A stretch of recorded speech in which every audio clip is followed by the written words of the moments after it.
Christophe Dickès, vous avez sorti votre dernier livre sur Saint-Pierre. Alors évidemment, ça nous intéresse tout particulièrement. Mais d'abord, une question toute bête.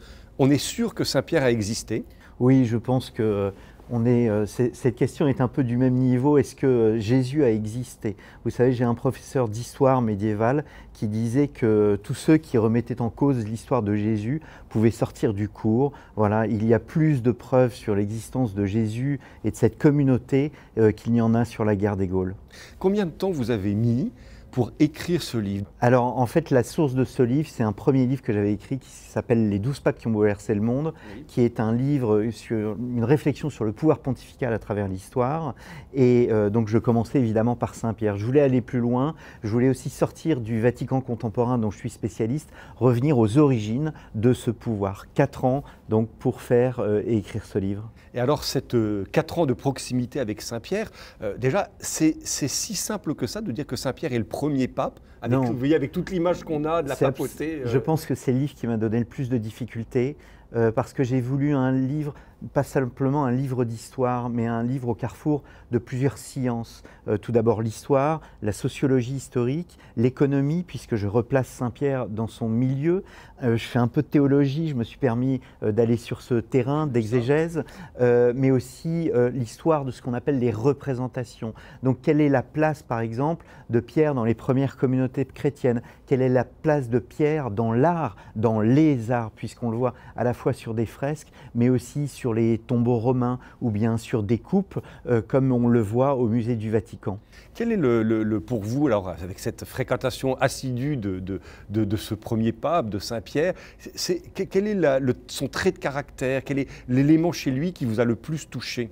C'est un homme qui est plein d'élan, qui a une foi chevillée au corps. C'est le premier à confesser sa foi auprès du Christ, près de Césarée Philippe. Et c'est là où Jésus lui dit d'ailleurs, tu es Pierre, et sur cette pierre, je bâtirai mon église. Mais si vous voulez, ce qu'il y a d'intéressant, c'est que Jésus, il ne choisit pas un super-héros. Il aurait pu choisir un chef de guerre, il aurait pu choisir un grand prêtre. Non, il choisit un simple pêcheur de Galilée. Et cette simplicité, elle vous ressemble, elle nous ressemble en fait. Et le fait que Jésus ait choisi un homme qui va le renier par 3 fois, en soi dit beaucoup de toute l'histoire de l'Église, qui est là avec ses actes de foi, mais ses espérances, mais aussi ses fautes, parce que l'histoire de l'Église est faite à la fois de pages sombres, mais aussi de gloire. Alors du coup, vous préparez ma dernière question que j'avais en tête. Qu'est-ce que Saint-Pierre dit aujourd'hui un peu à cette Église, à cette institution d'Église qui est vraiment en crise, la crise pédophile,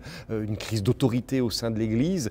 Qu'est-ce que Saint-Pierre nous dit? Vous savez, en écrivant ce livre, j'en ai tiré beaucoup d'espérance, parce que vous voyez déjà que les premières communautés chrétiennes se déchirent.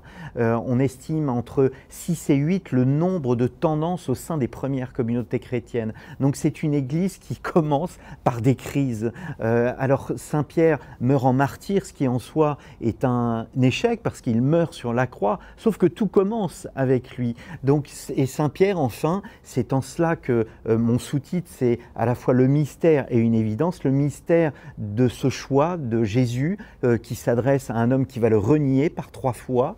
Et donc c'est un homme qui reçoit le pardon du Christ en dépit de son reniement, alors que Judas, lui, ne reçoit pas le pardon du Christ. Il n'accepte pas et il tombe dans une forme de narcissisme. Donc Saint-Pierre est là pour nous dire toutes nos fautes, parce que, encore une fois, nous pouvons nous identifier à Saint-Pierre. Mais Saint-Pierre aussi, et c'est le titre, le mystère et l'évidence, c'est l'évidence de l'unité. Saint-Pierre est là pour nous dire ce besoin d'unité, le besoin de l'Église autour de ce chef, à travers l'histoire, en dépit, encore une fois, de ses fautes.